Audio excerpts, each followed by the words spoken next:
Hey, how's it going? I wanted to just talk a little bit about fear and the procrastination that can happen when we do have a fear. And we all have that thing. I bet you right now, if you think about it, there's that thing at the back of your mind you know you should be taking care of or handling.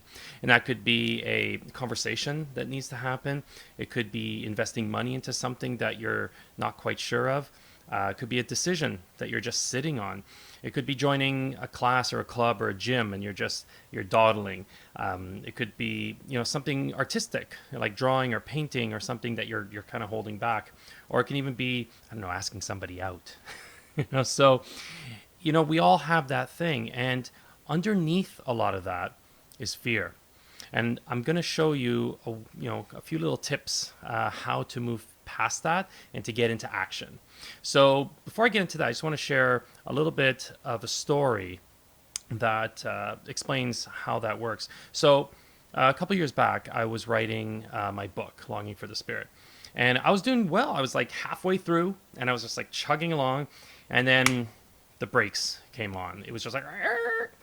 And I didn't quite understand it at first because I was in flow, and then I just stopped. And the reason I told myself at the time was that I had an outline, but I was starting to be unsure about if I should move this or that, and I was kind of concerned about how it's going to look, like the layout and all that. And really, it was a struggle because I knew there was more to it. Now, at the time, I had a friend, and she was a coach, and this is not really about coaching, it just happened to be a coach. And for some time, she had been bothering me, pestering me to work with me. And I was like, nah, I didn't know what coaches did. Whatever, I'm fine. I wasn't.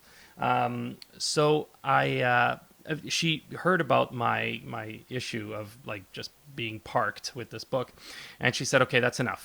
Shut up, Paul. I'm taking you on. I'm not even going to charge you. I just want to help you. And I said, okay, thanks.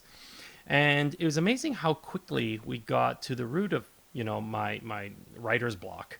And it was fear. It was fear of looking dumb. It was fear of no one wants to buy my book. It was a fear that because it was set up differently, that no one would like it and it would be standing out. And I didn't want to stand out. There's a part of me was afraid of doing that.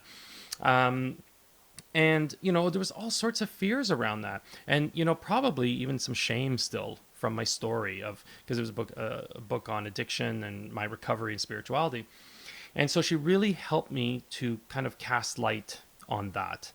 And once I started to see and work through that fear and then just get into action, it was just like the floodgates opened. And I was able to like just hammer away, and I was finished, and I was able to do that, finish the manuscript. And so I know that all of us have those kinds of fears underneath that thing that we really want to do. So here's a few tips for you to kind of move through that. The first is to actually acknowledge it, to actually name it, to own it in a way, and just say, yeah, I'm really afraid that people are going to hate it. I'm afraid that I'm going to look foolish. I'm afraid that whatever it is, just acknowledge it. And that's like a real big step instead of making excuses and all that. Another one then maybe is to write it down. So write it down. It kind of takes some of the power out of it. It kind of puts it into the light a little bit more. And so you can even put it like on a sticky pad, and you can slap it somewhere on a wall, or you can step on it, you can burn it. I don't give it to the dog. I don't know, whatever you want to do to kind of lessen the power of that fear. And then to actually feel it. Like, be okay with it. Sit with it. We're so into like getting rid of all the feelings. Like, just acknowledge it. Go, yeah, that's it, and feel it. And think about also then the next thing you can do is, what's the worst that can happen? We make big, huge announcements in our head of like, what's the worst? And when you look at it, like, are you going to be destitute? Are you going to be living on the street? Or are you going to be, no, you'll be okay. And then finally, do it. We can only prep so much. We can only talk so much about it, but it comes down to do it. When you acknowledge the fear and understand it, then it's time to get into action. Do it. Do it. That meme. But do it, and come at it from a place of curiosity. Like, hey, I wonder what's going to happen if I do this, and really come to it from a place of self-love and peace. And then when it happens, you can step back and realize, whoa, it wasn't that bad, and you'll feel better. And before you know it, whatever it is that you did, you'll be able to hold it in your hand or say that you did it. So go ahead. I give you permission to go ahead, beat those fears, and take that step you need to do. Okay.